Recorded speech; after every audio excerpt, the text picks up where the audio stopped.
Hey, Chad, y'all know about Dan Schneider, the Nickelodeon nigga? I've been hearing shit about that nigga for like a while now, but like it's like getting even more, you know what I mean? For like more into like y'all been hearing about that nigga? Everything he been doing Nickelodeon and shit. Dan Schneider, this ain't boy could barely walk away, but exactly he's running. He's that's good. Then that's good. That shit probably just sprained or some shit. But look. This nigga's a fucking freak. This nigga, yep, the Nickelodeon guy. Yeah, the Nickelodeon ass nigga. Yeah, this nigga, boy. I've been hearing shit about this nigga though. I ain't gonna lie, like I said, for a while, but his ass. This nigga, boy. But hey, let my nigga Patrick CC tell. He gonna explain it better than me. So I'ma just but this nigga is a fucking boy. Man. Is it a coincidence that 3 convicted pedophiles were working at the largest children's television network during the peak of its success and popularity? What if I told you? Yeah, that's what I'm saying. That's actually crazy. My nigga Don still fucking niggas up with a broken knee. Stop playing. There was also a convicted pedophile managing the children that were often cast on the. Y'all feel let y'all niggas know something. It never surprised me that these type of niggas come out like as like being pedophiles. G on my brother Gray. It never surprises me. I swear it never do. These niggas like that be working these Hollywood type spaces like Nickelodeon, it never surprises me. All these niggas is freaks. Like all these niggas. Works shows. What if I told you that many of the underage girls were forced to kiss men over the age of 18 on camera? Yeah, I heard about that too. And then what if you found out that multiple of these young victims grew up and were caught performing inappropriate sexual acts with children themselves? Oh damn, Drake Bell did do that shit. God damn, I forgot about that. On my pace is worse than if I had no legs. Damn, repeating the cycle of abuse. These are not rumors. These are facts. When you combine these facts with the realization that many of the jokes, physical comedy, outfits, and even random pieces of the set were sexual innuendos. You know what's so crazy? Now that I've been seeing a lot of clips from these old like Nickelodeon shows, and like it's funny how like when you were shorty, you don't really recognize this shit, but like now I'm older, I'll be like, oh shit, like what the fuck? Like you get like it be a lot of sexual fucking jokes in these shows, and you don't be catching that shit unless like you was like super older back then. You know what I mean? At some point, you'd start to eliminate the possibility of this being a coincidence and start thinking this was all by design. Today, I'm going to break down exactly how a powerful network of executives separated child actors from their families, have their actors depend on them for emotional support, then abuse their power to overwork these children, rake in billions in profits, silence anyone who dared to speak out, and then bragged about it in front of the whole world. And just like most organized crime operations, they typically funnel up to one top boss, the untouchable creator of this machine. Insert Dan Schneider, the man behind the camera, the esteemed Nickelodeon producer who created some of the most iconic children's television programs in history.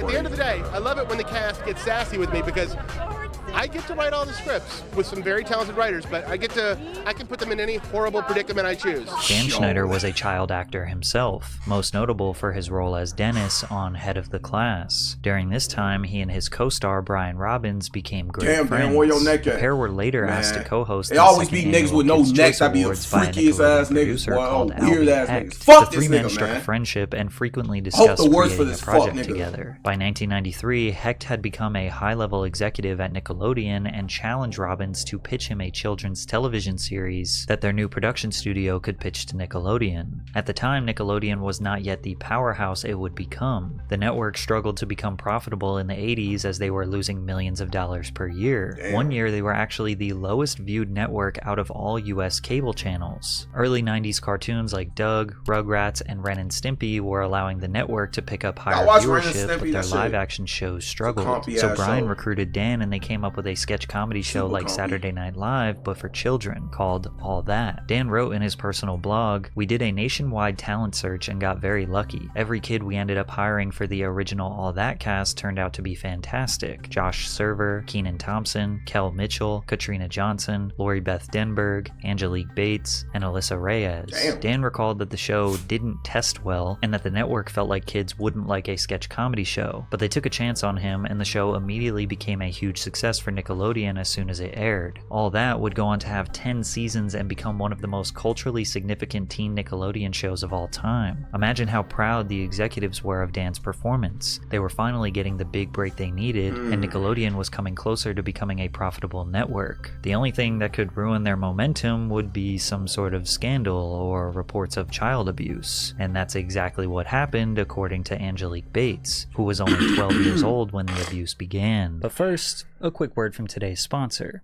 Underdog Fantasy. Underdog is the easiest way to Underdog play chat. Hope y'all parlays not hit. just basketball. Y'all parlays be hitting. $100. It makes watching the NBA even more interesting shit for me.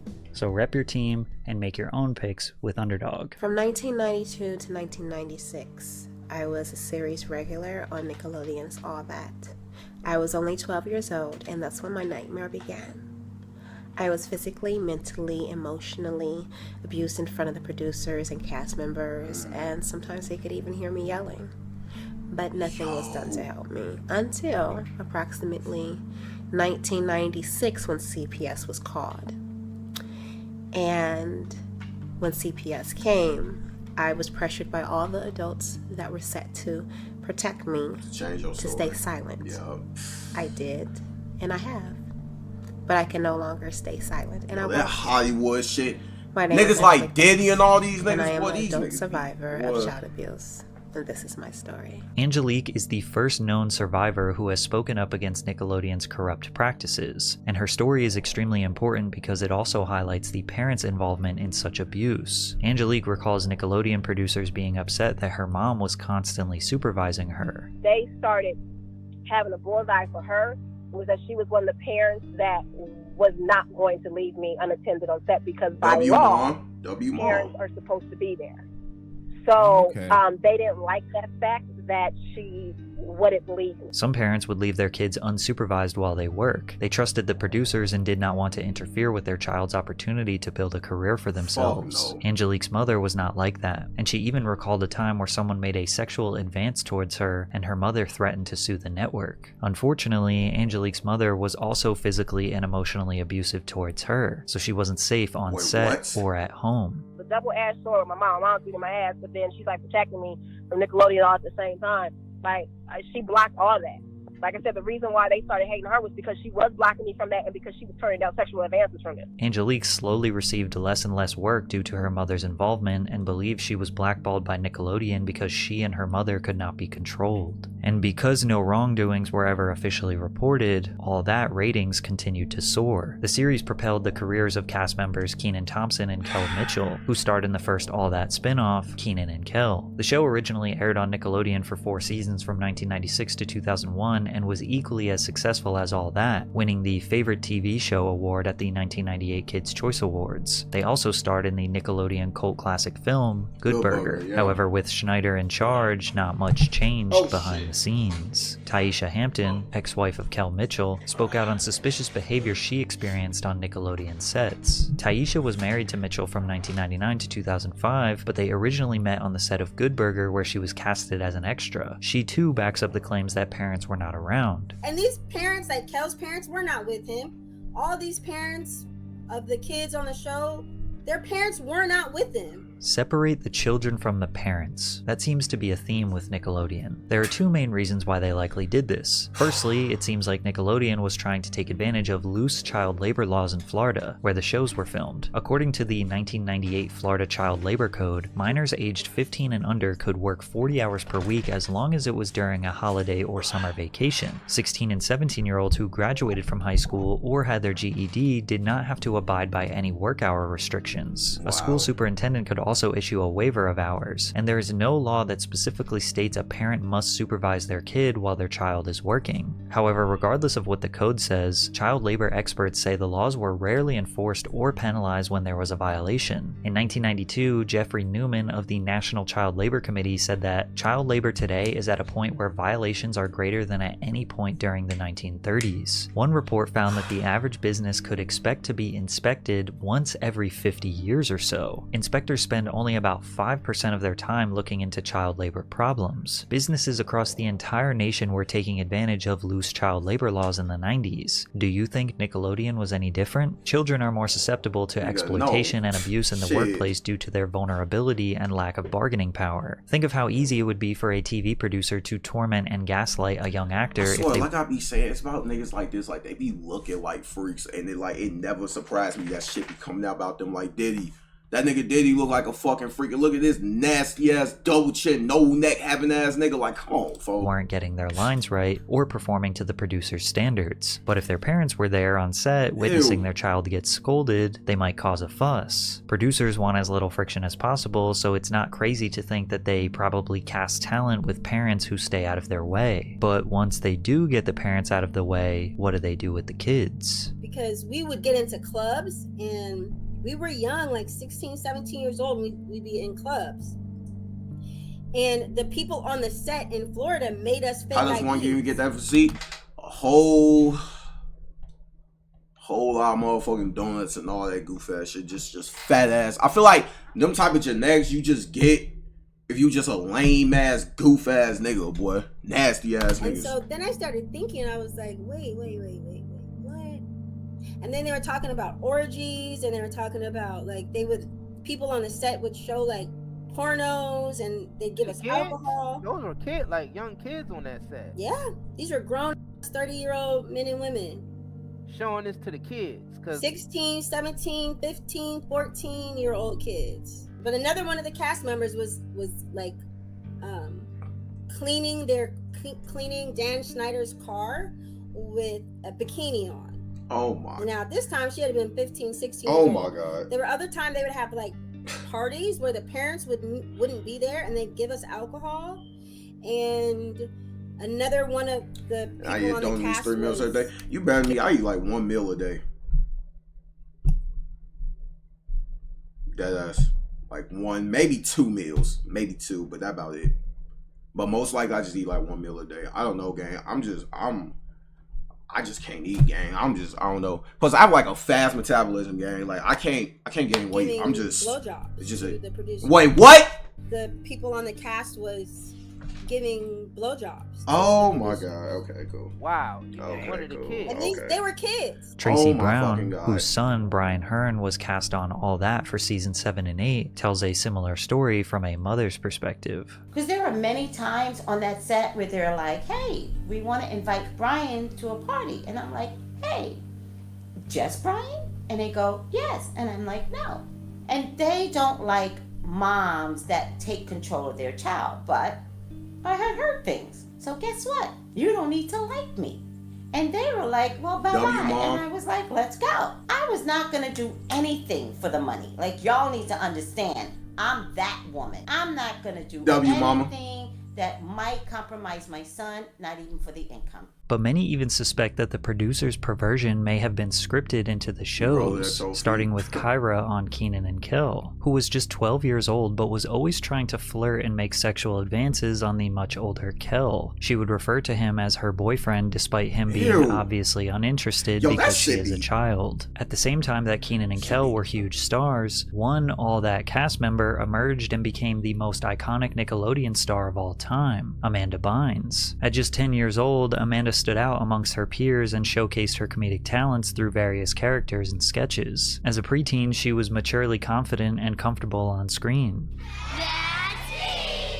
According to Leon Frierson, who was cast on All That since season 1, Schneider showed clear favoritism for Bynes. We had to go to school on set. There would be times when Amanda would just be missing, he recalled in the docuseries. A lot of times we would hear she would be with Dan, pitching ideas and writing. We see them grow closer to each other on set. He continued, Amanda Bynes' parents were very hands-on in her career, specifically her dad. His presence was always felt. A big part of that was his relationship with Dan Schneider. Like we said before, hands-on parents were not wanted on Nickelodeon's set. That is, unless they are bending to the interests of Dan Schneider. Despite the favoritism, Dan never planned on giving Amanda her own show because he claims he never wanted to be on children's television. He initially created and helped produce a series called Guys Like Us for the United Paramount Network at their primetime 8 p.m. slot. Guys Like Us revolves around 2 young men, Sean Barker and Jared Harris. The pair are forced to look after Jared's 6-year-old brother Maestro, who comes to live with them after Jared's father accepts a job opportunity overseas. Why don't you go wash your hands? They're clean.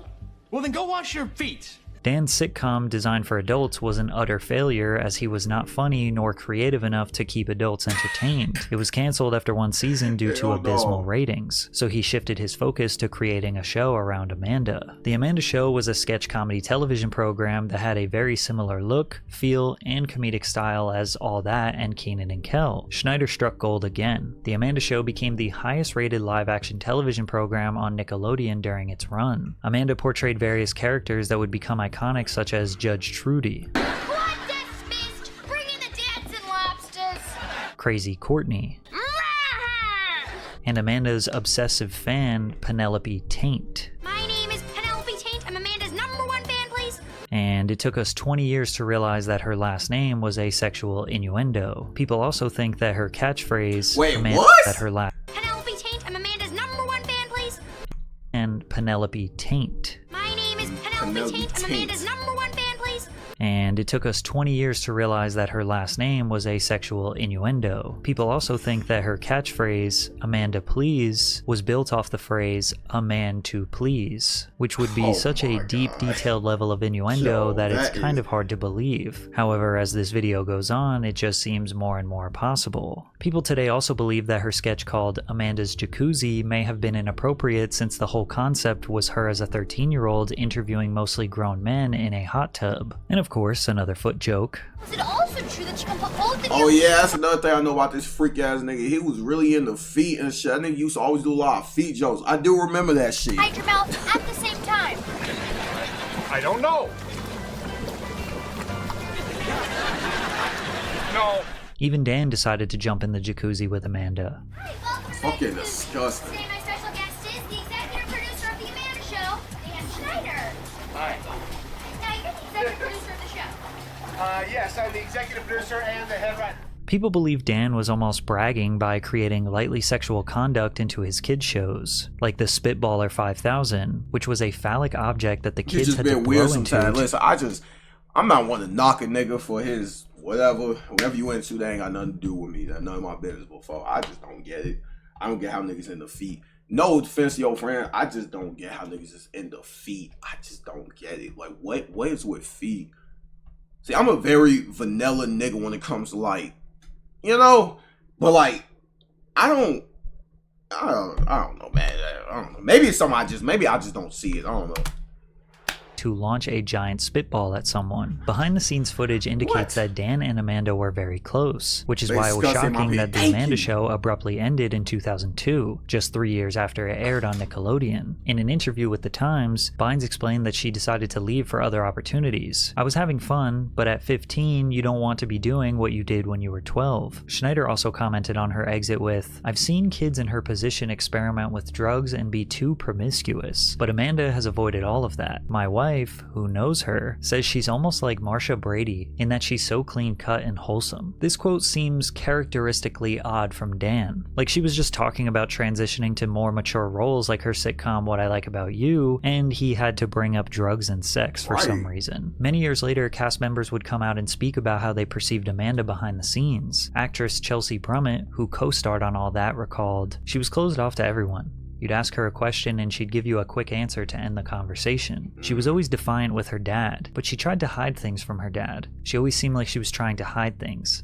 They would butt heads. This recountment does line up with the timeline of 2003 where Amanda sought to be emancipated from her parents at just 17 years old. In June of 2003, Amanda's agent, manager, and lawyer were all abruptly fired by her parents. The young star, now 17, was seeking legal emancipation from her parents, who were furious when they discovered that the reps had concealed this fact from them. Unfortunately, Amanda was not able to successfully get emancipated. During this rough patch in her life, Bynes reportedly leaned on Schneider and his wife, Lisa Lillian, for support. She was spending a lot of time with us, said Lillian, but she never left her family's house. This direct quote from Dan's wife is strong evidence that Dan and Amanda were close off set. Amanda has spoken out very strongly against her father and maybe at the time looked at Schneider as a replacement father figure. Dan also recently recounted a night where Amanda ran away from home. One night, it was very late, well after midnight, 1 or 2 in the morning, phone rang, I answered, it was Amanda. She was upset, she was in distress, she had had some conflict with her parents, I think her father,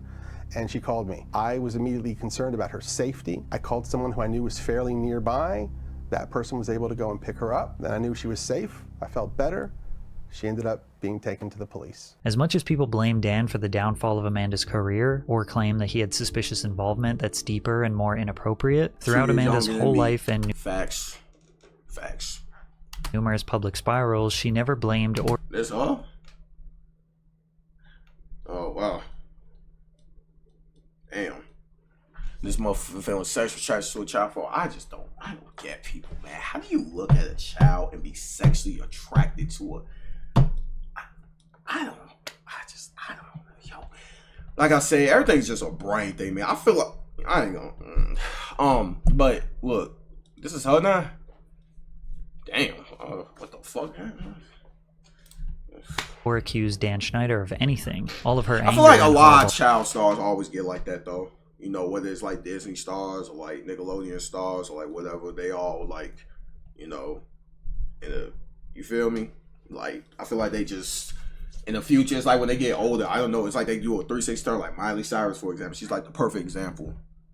Well, fucking accusations were towards her biological father. However, the cloud of mystery and potentially inappropriate behavior surrounding Amanda, as well as her obviously broken family life, seemed to be a common gray area Dan found himself in with his stars. Over the years, some of the most prominent stars like Jamie Lynn Spears, Jeanette McCurdy, and Ariana Grande all had absent fathers. On one hand, you can blame the parents. On another, you could look at Dan as a predatory opportunist. Or maybe it's a little bit of both. But there was a real convicted predator who worked underneath Dan Schneider. Jason Handy, a production assistant who worked on All That and The Amanda Show, exchanged email addresses and phone numbers with parents and kids who thought he was a friendly and helpful presence on set. You thought, oh, I could be friends with this person, said MJ, the mother of a former actress on The Amanda Show, who was identified as Brandy. The mother was mortified when she saw her 11-year-old daughter looking at a graphic email from Handy. It was a picture of him naked, masturbating. Yo, that. And he said he had sent it to her because he wanted her to see that he was thinking of her. Her daughter left the entertainment industry after that email. Handy was arrested in April of 2000. I hope this fuck me. You know what they need to do with folks like this? I swear to God, like they need to bring, like I said, public executions and like skin motherfuckers alive, burn them alive, or like slowly torture these niggas for like days, if not like a week, like slow torture niggas like this on my brother's grave, folks.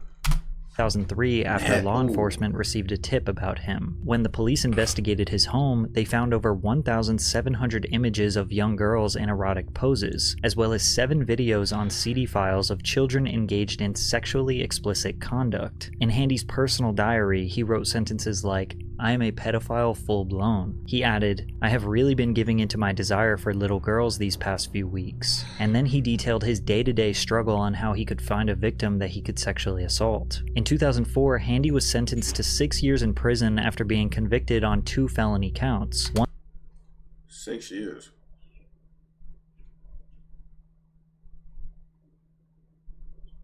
Six years.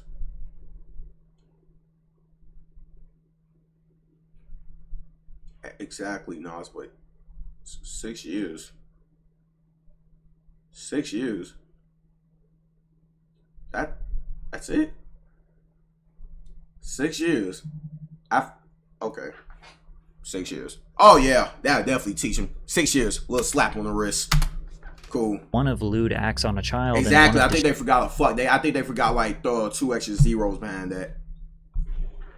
Distributing sexually explicit material by email, as well as on a misdemeanor charge related to sexual exploitation of a child. Many of you are probably thinking 6 years is not enough. And surprise, surprise, he got out and in 2014 committed 2 other felony sex offender violations with a child. Allegedly, Handy's case prompted Nickelodeon to toughen its background checks for all employees, trying to prevent this from happening again. Yet somehow, this was not even close to the last time a pedophile would infiltrate Nickelodeon's network. Actor Drake Bell formed a bond with the dialogue coach Brian Peck during the 2nd season of The Amanda Show. Peck, who has no relation to Drake's co-star Josh Peck, would invite Drake to his house for acting lessons. These lessons were supervised by Drake's father, Joe, who was told that Brian Peck was a skilled coach who would help Drake secure more acting opportunities. However, over time, Joe became uncomfortable with their relationship. And unfortunately, I started seeing Brian start to just hang around Drake too much.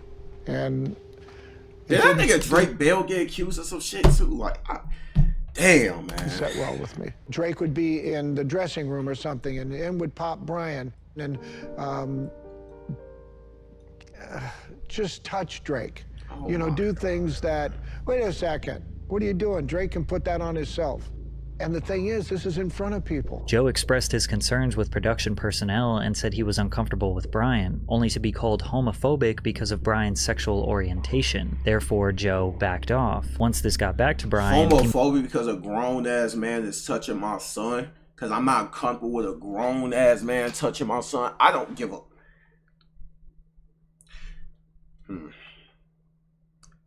See, if we was on Kick, I'll probably say some words, but I'm gonna watch myself.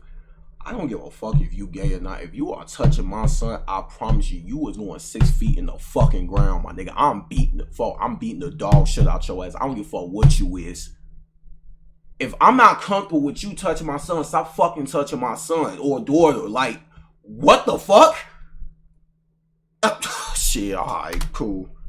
Yeah, manipulated Drake into severing ties with his father/manager, suggesting that Joe was sabotaging Drake's career. Peck subsequently integrated himself into multiple areas of Bell's life and became a father figure for the young actor. Eventually, Peck convinces Drake's mother to let him stay at his house during auditions. These predators entice the children with fame and fortune, convince them that their parents are trying to hold them back, then totally isolate them and do who knows what behind closed doors. It's likely that all the kids who made it out unscathed were because of parents who stepped in and removed their child from the situation before it was too late. However, the more popular the actor was, such as Drake Bell, the more difficult it became to remove them from the industry. Sadly, with Brian Peck and Drake Bell, we do know what happened behind closed doors. When Drake slept on Brian's couch, the sexual assault began. Sleeping on the couch where I would usually sleep, and I woke up to him. I just opened my eyes, I woke up, and he was sexually assaulting me.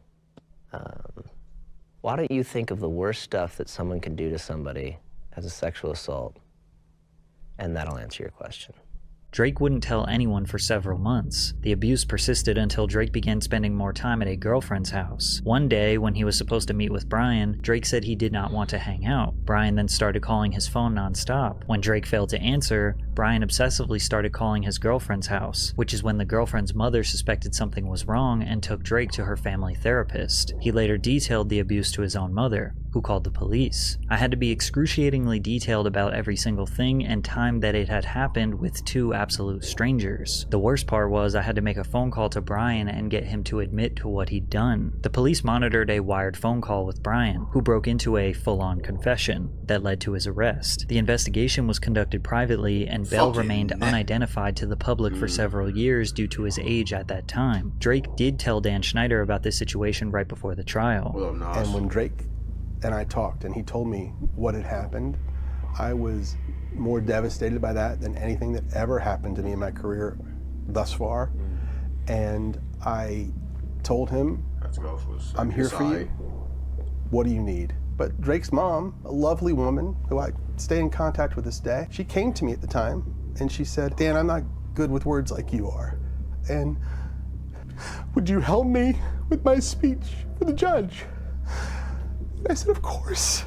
And I did. During Brian Peck's trial, numerous prominent figures in the entertainment industry wrote letters of support vouching for his character, including James Marsden, Taron Killam, Growing Pains star Alan Thicke, motherfuckers gonna knock on my door, they just come right in my motherfucking room. Boy, that shit be crazy. World actors Will Friedle and Ryder Strong, among others. Some of these figures, including Friedle and Strong, have since expressed their regret over writing the letters and stated that they were manipulated by Peck's misinformation. Brian Peck was convicted of child molestation in 2004, pleading no contest to a charge of oral copulation with a minor under 16 and a charge of performing a lewd act with a 14 or 15-year-old. He spent only 16 months in prison and was mandated to register as a sex offender. And if you are surprised at that abysmally low sentencing, Peck got out and secured a job working for Disney's The Suite Life of Zack and Cody in 2006, where he voiced London Tipton's talking mirror for 3 episodes. The Disney Channel hired... Wow, and I never knew that. And now really think about that now, you really think about how fucking like creepy that shit is. Like, a registered sex offender. Despite these horrible circumstances, Drake remained in the industry and would go on to star alongside Josh Peck in their legendary buddy comedy, Drake and Josh, which again caused the network's ratings to explode to new heights. The series premiere was watched by 3.2 million viewers, the network's highest rated series premiere in nearly 10 years. Drake and Josh episodes regularly saw viewership upwards of 5, 6, 7 million. As of 2006, the show ranked consistently among the 10 most watched cable shows across all of television, and you could just add Zoe 101 to the list of Dan's dominant programs, which saw an average of 3 million viewers per episode. It was on the set of Zoe 101 where even more photos emerged of Dan getting a little too comfortable with the cast, particularly Erin Sanders, who was merely a child being held and coddled on Dan's lap. You can also see this photo where Dan's hand is resting on the child's lower back. Zoe 101 also had 34 different kissing scenes across its 4 seasons. While this may not seem that strange for a teen drama show, it did often lead to underage female actresses kissing over 18-year-old males. Brando Eaton was 20 years old and Victoria Justice was 14. Victoria at this time also had to kiss Jaron Vosberg, who was 18. And get this, 12-year-old Jamie Lynn Spears had to kiss 22-year-old Justin Timberlake on the set of All That, and Justin dated Britney Spears, which is Jamie's sister, 3 years earlier. Also, this Zoe 101 scene resurfaced recently, and many believe it to be a sexual innuendo. Spears' co-star, Alexa Nikolas, recalled Dan making a crew member squirt the syringe of goo at Spears over and over again. It's also important to remember that all of the information that you now know from this video was totally unknown by the public at the time. All the allegations and predatory behavior was all silenced before they could ever reach headlines. Barely any media outlets were reporting on why pedophiles were allowed to work on set. Survivors were scared to speak their truth, and even if they wanted to, they would have to go through a publicist or rely on a potentially corrupt media outlet to tell their story the right way. All anyone saw was the final product on television, so we assumed everything was consensual and safe and approved by people who had the best interests of the children in mind. Even if the network was suspicious of Dan and his production staff, which they weren't, they were going to do anything and everything to protect his reputation because Nickelodeon was red hot. At this point, they had been the #1 network in viewers aged 2 to 11 for over a decade. They were raking in millions of viewers and billions of dollars. Dan had more power than ever and was about to unleash all of his sick fantasies through iCarly. The basic premise of iCarly was that iCarly was probably like the most shit I've probably seen. Shay, played by previous Drake and Josh co-star Miranda Cosgrove, and her friends Sam and Freddie, played by Jeanette McCurdy and Nathan Kress, produce a web show from Carly's older brother's apartment. The show resonated with the real-world rise of online content creation and the growing influence of social media platforms like YouTube during the 2000s. The show within a show encouraged fan interaction by incorporating segments that invite... Yeah, they just talked about that shit. Made Zoe 101 pray. Wait, what? See, I didn't know about that. The other shit I knew about. See, I didn't, viewers to participate in the show's interactive elements. Additionally, the characters often responded to fan mail and viewer submissions on their web show, further blurring the lines between fiction and reality. Like, take a look at this time they called a 12-year-old fan. Do you have any questions for Sydney? I follow your Twitter. How old are you? I'm 12. No way, I just turned 16. You're 12? Yes. I'm like a little over double that. Yeah, Jerry's all old. So, what do you like about iCarly? I love it. It's really funny. Anything else you want to know about iCarly or any questions or anything? No. No? You're all set? No. Thank you. I know what I know. Would you like us to get on a plane and come to your house? Oh, my God. Yes. Oh, well, that's not going to happen. Oh, okay. Okay. Dan himself often communicated directly with fans on his blog, danwarp.blogspot.com, where he gave behind-the-scenes information and did Q&As. He also started giving tons of behind-the-scenes clips to his Dan Warp YouTube channel, giving us insight on the cast's uncomfortability around him. What? It wouldn't be a video from iCarly if I didn't do this to you. I don't. Hell yeah, I fought with Spencer, Even to this day, I still fought with Spencer, I think it was like one of the funniest niggas in the shows, I swear to God, What are you doing? I don't know. What's going on? What are you wearing today? Who did your outfit? I did I've had too much caffeine. Don't do anything with this footage. Hey man, give me facts. It's so lame. Did you know that the average adult American male has 18 hairs on each of his toes? No. This is what happens when it's late. Yeah, seriously. Let us go home, Dan. We would be home if you had gotten some of your lines right earlier in the day, right? Am I right? Yeah.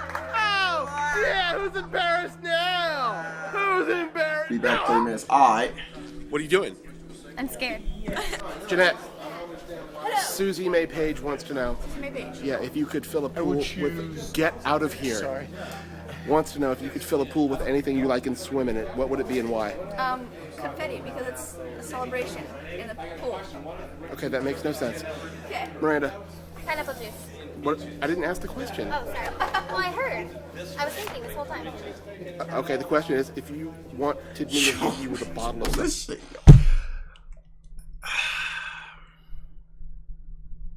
Yo, just watching this shit, like, I promise you, like, I know y'all on the show, y'all watch this shit too. Like, tell me, like, y'all don't feel like the awkward tension in the air. Like, I could just feel the shit, how, like, uncomfortable these people is. Like, look at Miranda's face, folks. Look at her fucking face. Look at her face. Like, she don't look comfortable. She looks like, oh my fucking God. Like, I just want to go home. I don't like being around this.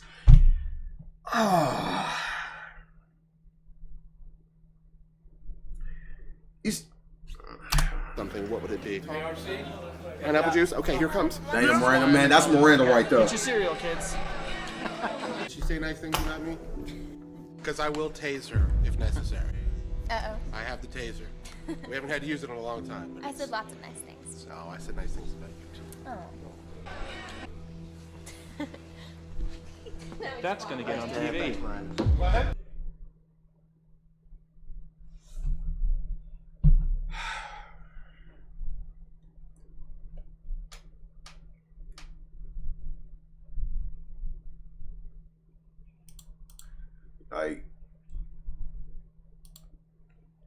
That's gonna get on TV.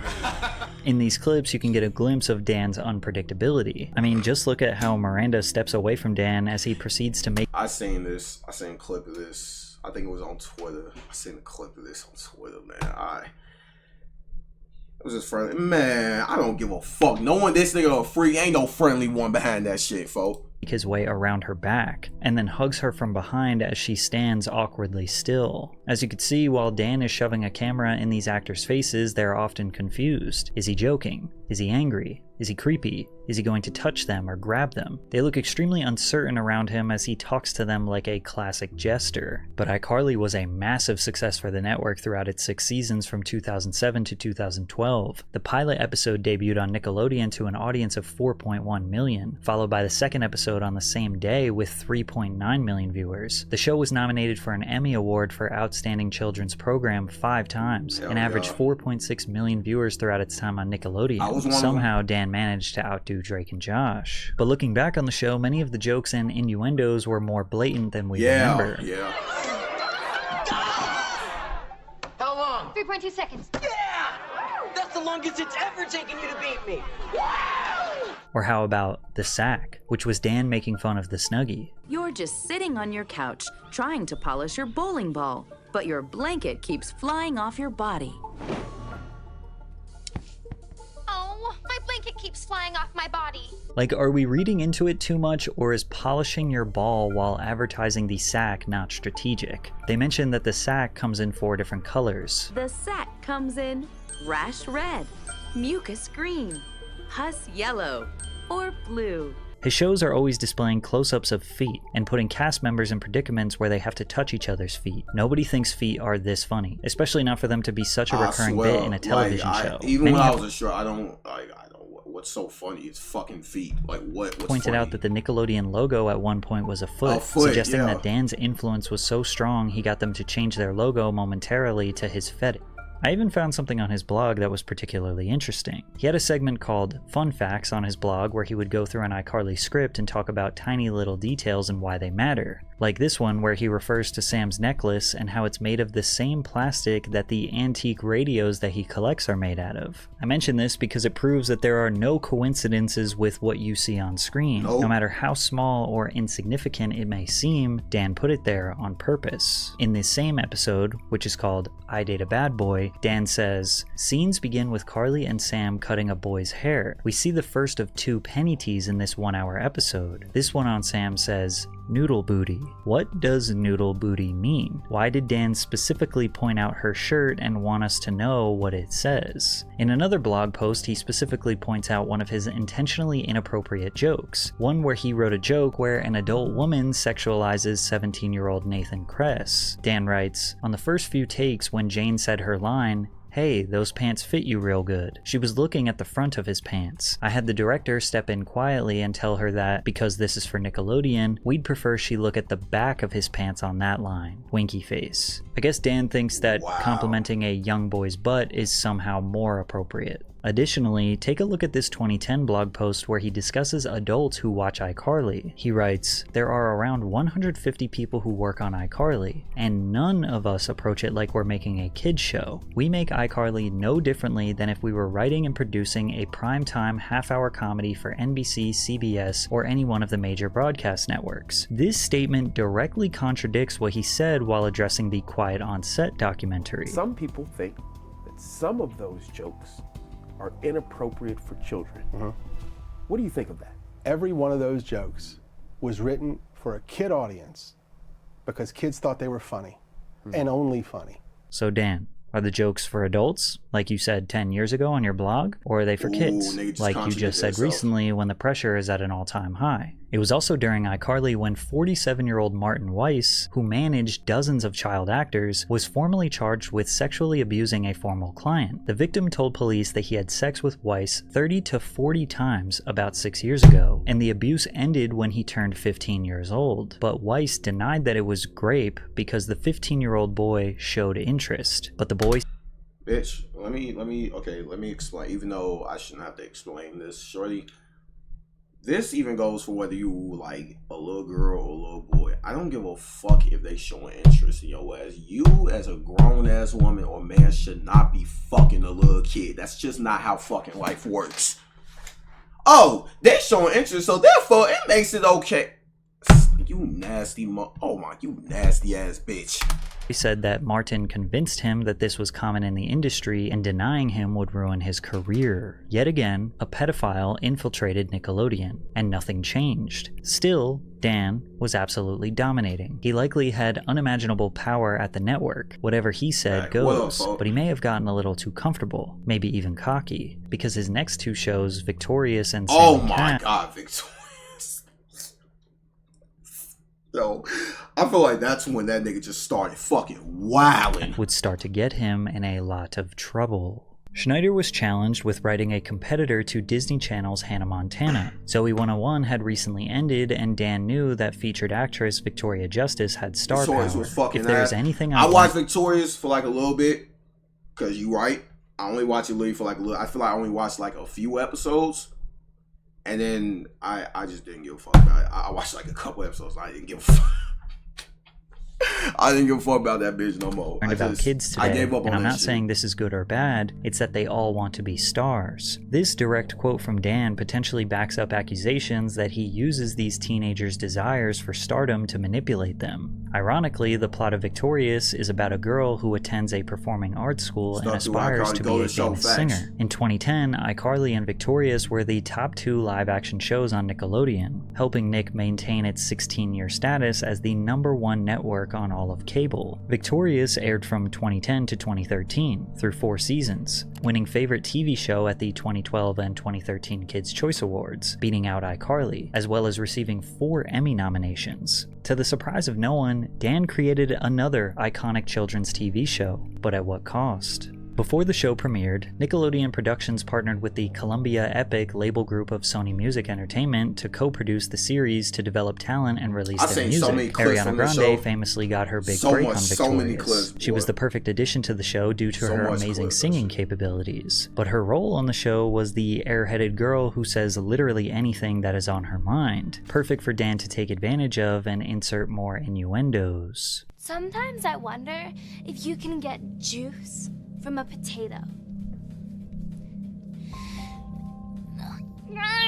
Is it? Yo, it's like now that I was seeing that you really think about like that is fucking crazy, Scud. Like that. Shout out Ariana Grande. She big as hell now. She fucking big ass artist now. Shit. Possible for a teenage girl to drink water upside down? I'm thirsty. It's not possible.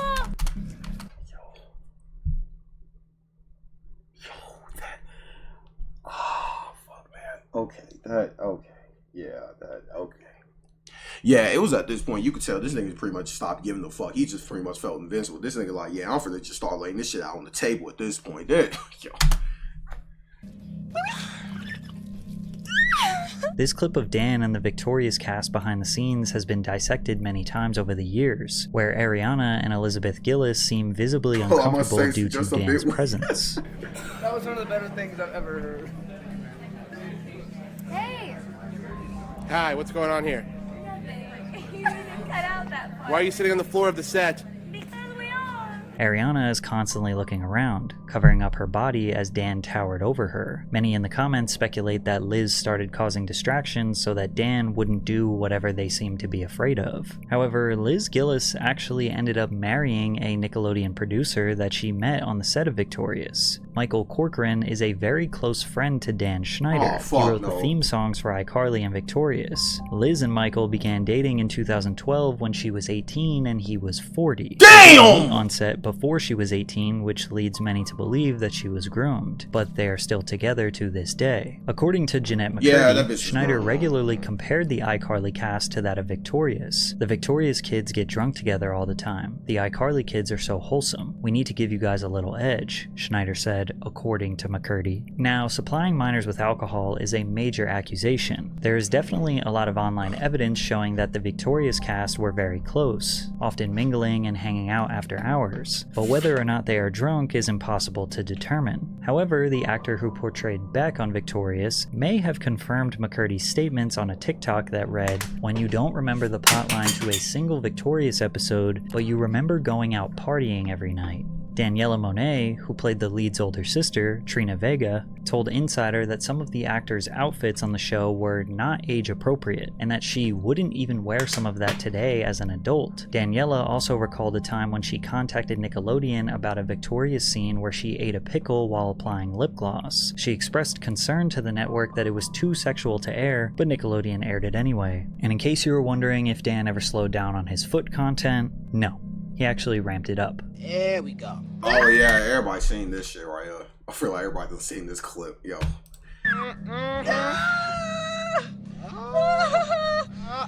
Spread your toes, girl. Woo! I still say this is not performing! How about two girls fighting over a guy's foot while he sings a song? Wow, they're really soft. Nurses, feel these kids' feet. But it was around 2012 and 2013 when people online finally started to question what was going on at Nickelodeon. I believe it was due to Amanda Bynes' very public downward spiral. It was around this time she made headlines for her first DUI, assaulting a member of the paparazzi, being seen in public looking disheveled and distraught. Then she was evicted from her New York City apartment, and she got some strange dimple piercings and even posted lewd photos that were not very flattering. In short, people were saying that she was going crazy, and naturally they started to question the children's television industry that she grew up in. An infamous blind item appeared on the Crazy Days and Nights blog of someone trying to warn the public about Dan. He's a monster, the worst predator alive, and if you wonder why nobody will confront or charge him, he's in charge of multiple hit shows for Nick, which rakes in oceans of money. What about the parents? No tweener parent who shoved their kid into the limelight from birth is going to cross him either, and risk career and loss of revenue, no matter how bad it F's up the kids. It was also around this time that a Redditor alleged that Dan offered them $100 to tickle their feet while on set of one of his shows. Now, none of these claims were backed by any real or substantial evidence, but it did get... Look at this nigga, man. Chat, like, look at this nigga.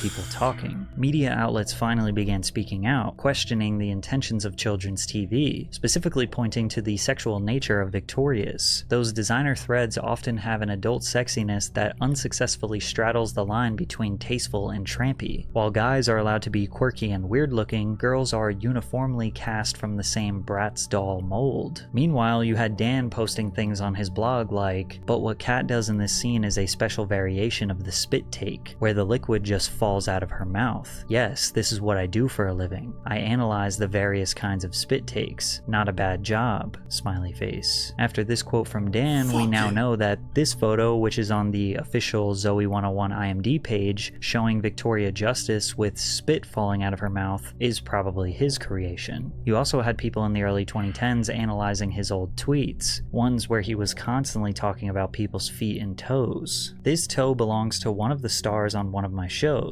Whose toe is this? To which he later tweeted, "The toe belongs to the sweet and hilariously talented Miss Jeanette McCurdy. Sam and Cat tomorrow. Right on the bottom of your foot, take a pic and use hashtag Sam and Cat Saturday. We will retweet and follow until our fingers get sore." I also found this extremely old Pepsi commercial Dan starred in the late 80s, which potentially features an innuendo with the lotion shot splattering on the guy's chest, then the focus of the entire commercial being on his feet not wanting to touch the sand because it's hot, and of course there's females in the background in their bikinis. Dan was unaware of the digital renaissance aiming to take him down, and he was as reckless as ever. iCarly was officially over, and Victorious was scheduled to end a few months later. Schneider decided to hit two birds with one stone and make a dual spin-off for both shows. He took a fan favorite from iCarly in Sam Puckett and a fan favorite from Victorious in Cat Valentine, and created a teen sitcom titled Sam and Cat. The premise of the show revolved around the unlikely friendship of Sam and Cat, who meet and become roommates in Los Angeles while starting their own babysitting business to make ends meet, which is basically the same plot as his failed primetime sitcom from the 90s. The pilot debuted on Nickelodeon to 4.2 million viewers and was surprisingly popular despite being a spin-off that was clearly inferior to its original shows. However, Sam and Cat only lasted one season and was cancelled following controversy behind the scenes. Firstly, Jeanette McCurdy posted this strange Vine.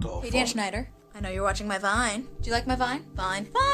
Look what you've done to me. Considering she would speak out against him 10 years later, we now know this was not our imagination. He was really making her crazy. In her 2022 memoir, I'm Glad My Mom Died, McCurdy detailed her childhood and how her mother, Deborah, forced her to become a child actor. Schneider was also mentioned in the memoir solely as the creator, who McCurdy claimed created an unsafe work environment, frequently subjecting the cast and crew to emotional abuse. When Jeanette turned 18 and iCarly was coming to an end, the creator allegedly dangled the opportunity for Jeanette to have her own spin-off. She wrote that the creator took her out to dinner, where he encouraged her to try alcohol for the first time and gave her a shoulder massage. The creator is doing that thing that I've heard from my co-stars he does with every new star of a show that he's making. He takes you under his wing. You're his favorite. Additionally, there was a feud between Ariana and Jeanette brewing behind the scenes. On Jeanette's podcast, she discussed her time on Sam and Cat, revealing that she was jealous of Ariana Grande because executives allowed her the opportunity to pursue other business ventures while restricting McCurdy's career advancement. Every time something exciting happens to her, I feel like she robbed me of having that experience myself. And every time someone calls me a good sport, all I feel is how much I don't want to be one. Ariana misses work in pursuit of her music career while I act with a box. I'm pissed about it, and I'm pissed at her, jealous of her. In case you're wondering, one episode of Sam and Cat was based around Cat getting trapped in a box, and Sam spent the whole episode trying to get her out. The writers had to come up with an episode without her because Ariana was busy with her music career and couldn't film. This show getting cancelled after one very successful season was likely due to this feud, but I'm sure Dan's behavior towards Jeanette and Ariana made it easy for them to sever ties with Nickelodeon. This basically marks the end of Dan's dominance at the network. He was recognized for his 20 years of work at Nickelodeon with their very first Lifetime Achievement Award in 2014. For the few online that were aware of the rumors, I was gonna say it, folks. Just try to like reset that bitch. Dan, this award rubbed them the wrong way. Slowly intertwined that were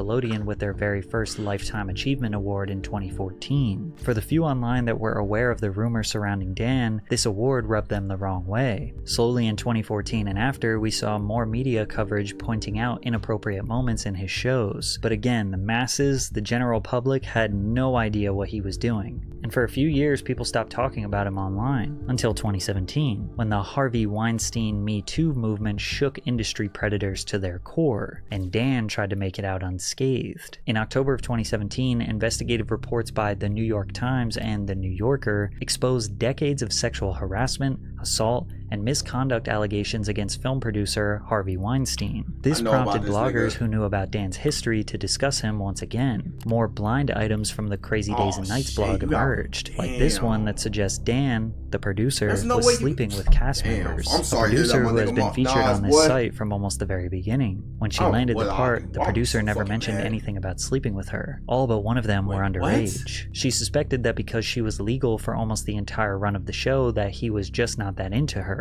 At some point, he did try and sleep with her and she turned him down. That rejection cost her a bunch of scene reductions. Meanwhile, the producer found someone else to sleep with who was also legal but loved to roleplay super young. She was getting the good lines and scenes. She was being offered crossover opportunities and new shows were being developed for her. And again, this could just be people spreading lies. But now the pressure was on. And Nickelodeon, Dan Schneider, they could feel the heat. Websites like The Revenge of the Sis became fully dedicated to exposing the creepy nature of the Nickelodeon network. Coincidentally, as the pressure was at an all-time high, Nickelodeon cut ties with Dan Schneider in March of 2018 and paid him the $7 million still owed on his contract. They claim this separation was a natural next step and they are proud of the work he did for Nickelodeon. Deadline Hollywood reported that there had been complaints about Schneider's alleged behavior, including his well-documented temper issues for years.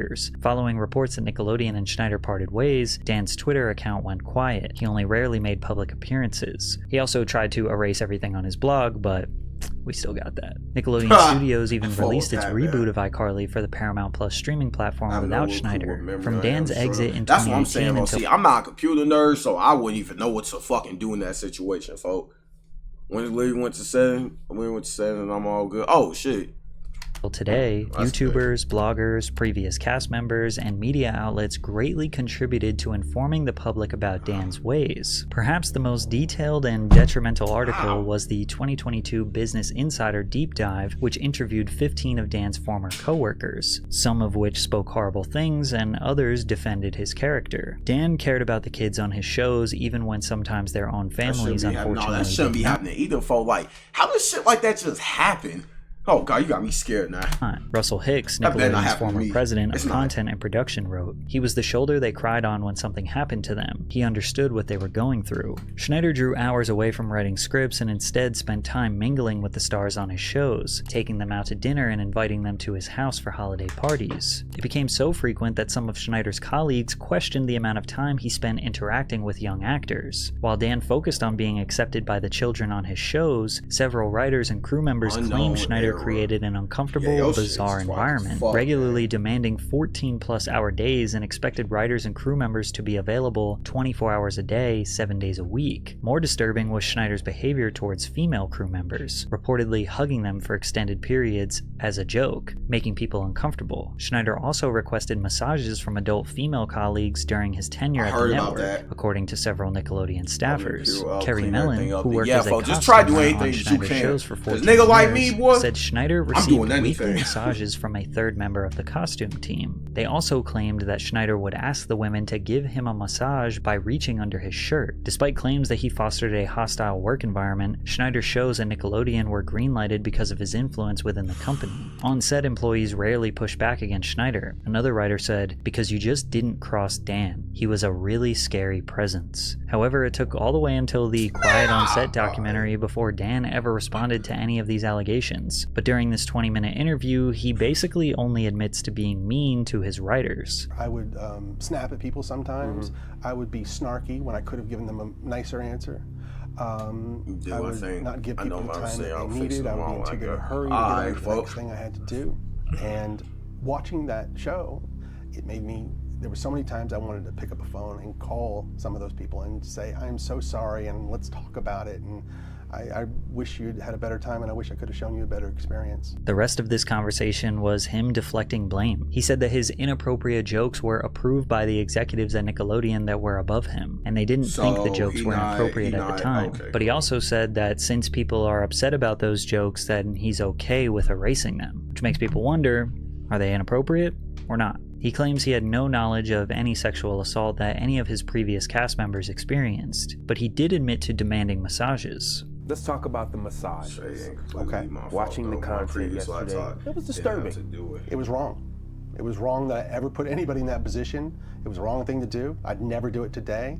I'm embarrassed that I did it then. Nasty ass nigga. This fuck nigga on my face. Put in that situation, and even additionally, I apologize to the people who were walking around Video Village or wherever they happened, because there were lots of people there who witnessed it who also may have felt uncomfortable. So I owe them an apology as well. Yeah. He 100% wholeheartedly admitted that he forced people to touch him, which is interesting because it becomes very difficult to believe that he would stop there. Perhaps the craziest part about this video is that there's still so much more that I could cover. Some people's entire YouTube channels are dedicated to bringing Dan's dark secrets to light, but I do want to leave off with this message. I feel you. Hey, nah, folks. Good night, folks. And thanks for stopping by straight, gang. Entertainment because, well, these allegations feature some of our favorite child stars. Remember that they were real victims that had to suffer. People have gotten so wrapped up and excited about this expose that they're now blaming innocent people for being complicit in these alleged crimes. For example, Zoe 101 star Matthew Underwood was getting death threats for not speaking out against Dan Schneider. So to prove to these people that he is innocent, he voiced 2 different times where he was sexually assaulted as a minor. So now, after hearing many of the allegations, the rumors, the testimonies, the convictions, the confessions surrounding Dan Schneider's time on Nickelodeon, is it all just a coincidence, a conspiracy, or a calculated crime conglomerate?